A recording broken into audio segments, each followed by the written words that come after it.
Hi hello నమస్తే welcome back to iDream media. ఈరోజు మనతో ఉన్నారు ఎన్ఐఎస్ఎం అండ్ క్యూపీఎఫ్ఏ సర్టిఫైడ్ అయిన సాయిరామ్ గారు.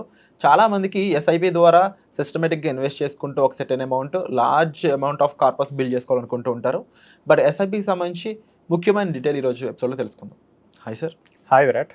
సార్, ఎస్ఐపి ద్వారా లాస్ట్ టైము మనకి 25,000 కోట్లు వచ్చాయని చెప్పేసి ఒక స్టేట్మెంట్ వచ్చిందనమాట. అంత కొత్త ఇన్వెస్టర్స్ ఎస్ఐపిల్లో ఇన్వెస్ట్ చేస్తూ చాలా మొగ్గు చూపిస్తూ ఉన్నారు. అంటే మనకి ఎస్ఐపి ద్వారా ఒక సేఫ్ అండ్ కన్సిస్టెంట్ ఇన్వెస్ట్మెంట్ అనేది క్రియేట్ అవుతుందని అందరికీ అర్థమైంది. అయితే ఎస్ఐపిలో ఎంతమంది ఇన్వెస్ట్ చేస్తున్నారు కదా, ఈ రిజల్ట్ ఏదైతే వస్తుందో ఎస్ఐపి ద్వారా దాన్ని మ్యాక్సిమైజ్ చేసుకుని మ్యాక్సిమం రిజల్ట్ చూడాలి దాని నుంచి అన్నట్లప్పుడు మనం ఏం చేయాల్సి ఉంటుందంట? సో ఈ రోజుల్లో చాలామంది ఎస్ఐపి ఇన్వెస్ట్ చేస్తున్నారు విరాట్. సో కానీ 10 years బ్యాక్ సిచ్యువేషన్ ఇలా ఉండేది కాదు.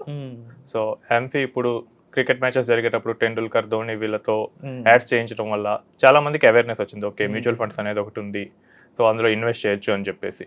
సో చాలామంది ఎస్ఐపిస్ అయితే మొదలుపెట్టారు. సో ఎస్ఐపిస్ మొదలుపెట్టారు కానీ దాని నుంచి మ్యాక్సిమం బెనిఫిట్ అయితే వాళ్ళు తీసుకోలేకపోతున్నారు. జస్ట్ ఎస్ఐపి చేసాము ఇక అంతే, దాన్ని ఇంకా వదిలేస్తున్నారు. సో ఈ రోజు మనం ఎస్ఐపి నుంచి మాక్సిమం రిజల్ట్ ఎస్ఐపి నుంచి ఎలా తీసుకోవాలనేది మనం చూద్దాం. ఎస్ఐపి చేసే వాళ్ళందరూ కూడా. సో ఇప్పుడు మనం 3 స్ట్రాటజీస్ చూద్దాం ఇందులో. ఓకే. సో ఫస్ట్ వచ్చేసరికి step up SIP. Okay. So చాలా మంది ఎస్ఐపి చేస్తారు, ఇక ఆ తర్వాత దాన్ని పట్టించుకోరు. అవును. కానీ ఈ టైంలో ఎస్ఐపి చేసినప్పుడు ఒక ఇన్కమ్ ఉంటుంది, తర్వాత మన ఇన్కమ్స్ కూడా మారిపోతూ ఉంటాయి. అవును. సో ఎప్పుడైతే మన ఇన్కమ్ కనుక పెరిగిందో సో అప్పుడే మనం ఎస్ఐపిని కూడా పెంచాలి. అంటే నేను ఒక 10,000 ఎస్ఐపి చేస్తున్నాను ప్రతి మంత్ అనుకున్నట్లయితే ఒక 1 year తర్వాత ఒక 1,000 పెంచాల్సి ఉంటుందంట. 1 year తర్వాత 1,000 అంటే మీరు 10% రూల్ చెప్తున్నారు. ఓకే.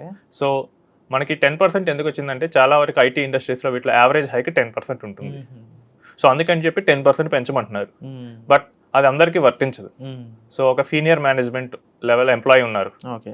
సో వాళ్ళకి ఆల్రెడీ 40-50 lakhs ఉన్నాయనుకోండి ప్యాకేజ్. ఓకే. సో 10% ఏం పెంచరు వాళ్ళకి. సో ఇచ్చేది కూడా ఈ సాఫ్ట్స్లో కానీ ఇంకా లేదా తక్కువ హైకే ఇస్తారు. ఓకే. కాబట్టి మనం ఏం చేయాలంటే మన ఇన్వెస్టబుల్ సర్ప్లస్లో అంటే మన ఇన్కమ్ మైనస్ ఎక్స్పెన్సెస్ పోనీ ఎంత అయితే మిగులుతుందో దానిలో మ్యాక్సిమం రౌట్ చేయడానికి చూడాలి. సో ఇప్పుడు నాకు లాస్ట్ ఇయర్ 10,000 మిగిలింది, నేను 10,000 ఎస్ఐపి పెట్టాను. నాకు శాలరీ కొంచెం పెరగడం వల్ల నాకు ఇయర్ ఒక 13,000 మిగిలింది. అప్పుడు కూడా 1,000 పెడితే మిగతా 2,000 ఎందుకు అందుకు ఖర్చు అయిపోతుంది. సో అలా కాకుండా మనం సర్ప్లస్లో నుంచి ఎంత మ్యాక్సిమం కుదిరితే అంత ఇన్వెస్ట్ చేయడానికి ట్రై చేయాలి. సో ఇప్పుడు ఒక మీరు చెప్పినట్లే 10% ఎగ్జాంపుల్ తీసుకుందాం. సో నార్మల్గా అయితే మనకు మ్యూచువల్ ఫండ్స్ ఇండస్ట్రీలో ఒక ఫేమస్ సేయింగ్ ఉంది. సో 15 years పాటు మీరు 15%తో రిటర్న్ వచ్చే ఇన్వెస్ట్మెంట్ ఫండ్లో కనుక మీరు 15,000 ఇన్వెస్ట్ చేస్తే మీకు 15 years తర్వాత 1 crore వస్తుంది. 15 years పాటు 15% వచ్చే ఫండ్లో 15,000 ఇన్వెస్ట్ చేయాల్సి ఉంటుంది. అవును. ఎంత వస్తుంది సార్? సో మీకు 1 crore వస్తుంది. ఓకే. అది మీరు చూడొచ్చు స్క్రీన్లో. సో మనకి ఎస్ఐపి క్యాలిక్యులేటర్లో మనకి 15 years పాటు 15,000 మనం ఇన్వెస్ట్ చేసుకుంటే పోతే 1 crore వస్తుంది. సో ఇప్పుడు దాన్ని మనం స్టెప్అప్ చేస్తే ఏమైతే చూద్దాం. సో స్టెప్అప్లో మనం 10% స్టెప్అప్ చేసాం. ఓకే. సో స్టెప్అప్ చేసినప్పుడు మనకి సేమ్ ఎస్ఐపి మనకి 1.66 crores ఇస్తుంది. సో ఆల్మోస్ట్ 66% తేడా వస్తుంది జస్ట్ స్టెప్అప్తో. జస్ట్ స్టెప్అప్తో. సో ఇది 10% అనేది అందరికీ వర్తించదు, ఎందుకంటే జాబ్ షిఫ్ట్ కొట్టినప్పుడు 30-40% కూడా పెరుగుతుంది. అవును. సో కెరియర్లో అడ్వాన్స్గా స్టేజ్కి వెళ్ళేటప్పుడు ఇంకా పెరుగుతుంది. సాయిరామ్ గారు, ఇప్పుడు స్టెప్అప్ చేయడం వల్ల ఇంత 60% బెనిఫిట్ అనేది చూపిస్తున్నారు కదా, ఎక్స్ట్రా యాడెడ్ అడ్వాంటేజ్, ఇది ప్రతి ఫండ్కి కూడా వర్తిస్తుంది అంటారు? అవునండి, మనం చేస్తే ఏ ఇన్వెస్ట్మెంట్కైనా ఇది వర్తిస్తుంది. ఓకే. సో ఇక్కడ మనం సింపుల్గా ఏం చేస్తున్నాం అంటే మన ఇన్వెస్ట్మెంట్ వాల్యూని పెంచుతూ ఉన్నాం. సో కాబట్టి ఇక్కడ మనకి ఎక్కువ రిటర్న్స్ అనేది వస్తున్నాయి. సో రియల్ సినారియోస్లో ఏమవుతుందంటే ఇంతకన్నా ఎక్కువే డిఫరెన్స్ మనకు వస్తుంది. ఓకే. సో మనం స్టెప్అప్ చేసేటప్పుడు కొన్నిసార్లు ఆ టైంలో మార్కెట్ పడిపోవచ్చు. సో అప్పుడు ఇంకా మనకి ఎక్కువ రిటర్న్స్, ఎక్కువ వాల్యూమ్ రావచ్చు, ఇంకా ఎక్కువ రిటర్న్స్ వస్తాయి. సో లాంగ్ టర్మ్లో మనకి ఎలాగో పాజిటివ్ ఉంటుంది కాబట్టి మనం చేసే ఇయర్లీ చేసే చిన్న చిన్న ఇన్వెస్ట్మెంట్స్ కూడా మనకి లాంగ్ రన్లో ఎక్కువ డిఫరెన్స్ చూడొచ్చు. సో ఇది ఒకటి స్టెప్అప్ స్ట్రాటజీ. రెండవది ఏంటంటే మనకి 1 year ఉంది, ఇయర్లో ఎస్ఐపి జనరల్గా మంత్లీ చేస్తుంటాం కాబట్టి 12 installments పే చేస్తాం. సో ఎక్స్ట్రాగా 13 installments పే చేయండి 12 బదులు. అంటే 1 yearలో ఇంకో ఎక్స్ట్రా ఇన్స్టాల్మెంట్ సేమ్ ఫండ్లో ఇన్వెస్ట్ చేయండి. సో మనకి అవైలబిలిటీ ఉంది.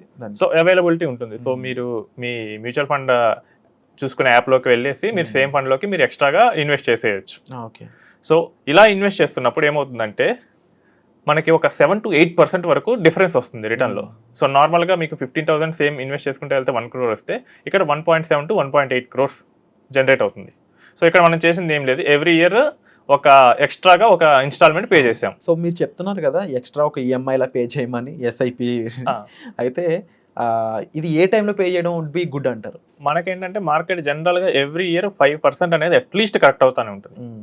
సో ఆ టైంలో కనుక 5% కరెక్ట్ అయినప్పుడు పీక్ నుంచి మీ దగ్గర మనీ ఉంటే పెట్టేయండి. లేదు ఇంకొంచెం ఆప్టిమిస్టిక్గా చూస్తాను అంటే కనుక 10% వచ్చేస్తే ఇంకా బెటర్.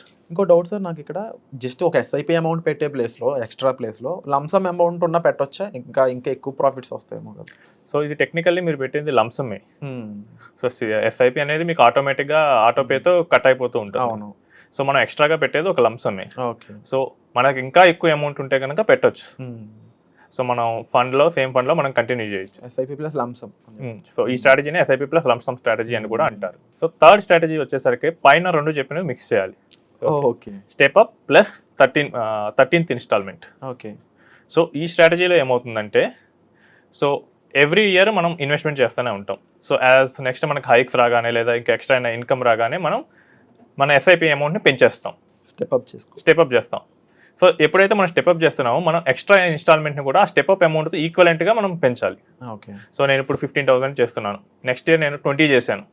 ఆ ఇయర్ నాకు బోనస్ రావడం కానీ, లేదా ఏ జరిగినప్పుడు కానీ, లేదా నా ఒక బర్త్డే రోజు కానీ ఒక ఈవెంట్ పెట్టుకొని నేను ఆ 20,000 నాకు ఎక్స్ట్రాగా నేను ఇన్వెస్ట్ చేశాను. సో ఈ స్ట్రాటజీతో వెళ్తే మనకి 15 ఇయర్స్ తర్వాత 1.8 crores వస్తుంది. So normal SIP 1 crore generate చేస్తుంది, స్టెప్ అప్ 1.66.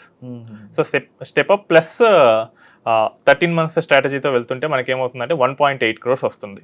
సో చాలా మంది 1.8 crores అచీవ్ చేయగలిగిన వాళ్ళే. సో నార్మల్గా 10,000 పెట్టే వాళ్ళు కూడా వాళ్ళకి ఎక్స్ట్రాగా 10,000 ఉంటుంది, బట్ చాలా మంది వీటిని ఇగ్నోర్ చేస్తారు. సో ఇలాంటి చిన్న చిన్న మిస్టేక్స్ చేయకుండా ఉంటే కనుక మనం చాలా మంచి వెల్త్ క్రియేట్ చేసుకోవచ్చు. లైక్ మనం చేసే ఇన్వెస్ట్మెంట్కి ఒక 1% సెర్టెన్ పర్సెంట్ అనేది యాడ్ చేస్తే దానివల్ల వచ్చే బెనిఫిట్ మాత్రం ఒక 60% ఎక్స్ట్రా వస్తుంది. దట్ ఈస్ అమేజింగ్ అని చెప్పాలి. బికాజ్ చాలా మందికి రెగ్యులర్ ఇన్వెస్ట్మెంట్ చేయడం అలవాటు ఉంటుంది, కానీ ఇలాంటి చిన్న చిన్న టిప్స్ టెక్నిక్స్తో మనం ఇంకా ఎంతో అచీవ్ చేయొచ్చు అనే విషయాలు తెలిసి ఉండవు ఎక్కువ మందికి. అండ్ వండర్ఫుల్ ఇన్ఫర్మేషన్ ఇచ్చారు sir, thank you so much. ముఖ్యంగా అండి, మనం తీసుకున్న ఫండ్ ఏదైనా అయ్యి ఉండొచ్చు, బట్ ఆ ఫండ్లో ఒక 60% ఎక్స్ట్రా రిజల్ట్ చూడాలి అనుకున్నప్పుడు ఇలాంటి ప్రొసీజర్ మీరు ఫాలో అవ్వడం వుడ్ బి గుడ్ అని చెప్పేసి మనకి సార్ చెప్తా ఉన్నారు. అయితే మీరు ఎలాంటి ఫండ్ చూస్ చేసుకోవాలి అనే దానిపై కూడా ఒక క్లారిటీ తెచ్చుకోవాల్సిన అవసరం ఎంతైనా ఉంటుంది. అండ్ మీ ఫైనాన్షియల్ క్యాపబిలిటీస్ ఏ విధంగా ఉన్నాయి, దానికి సంబంధించి మీరు ఇన్వెస్ట్మెంట్స్ ఏంటి, మీ టాక్సేషన్ ఏంటి, ప్రతి విషయాలు మీకు పూర్తి తరహాలో మీకు సజెషన్ కావాలి, మీకు గైడెన్స్ కావాలి అనుకున్నట్లయితే డిస్ప్లే అవుతున్న నెంబర్స్ కాల్ చేయడం ద్వారా మీరు సాయిరామ్ గారితో పర్సనల్ అపాయింట్మెంట్ అనేవి బుక్ చేసుకోవచ్చండి. అండ్ కంప్లీట్గా మీ పర్సనల్ ఫినాన్స్ని గైడ్ చేసుకోవడంతో పాటుగా మీ ఇన్వెస్ట్మెంట్ని ఒక లైన్అప్ చేసుకోవడం, ఇలాంటివన్నింటిలో మీకు హెల్ప్ అనేది దొరుకుతుంది. Thank you so much sir. Thank you. Right.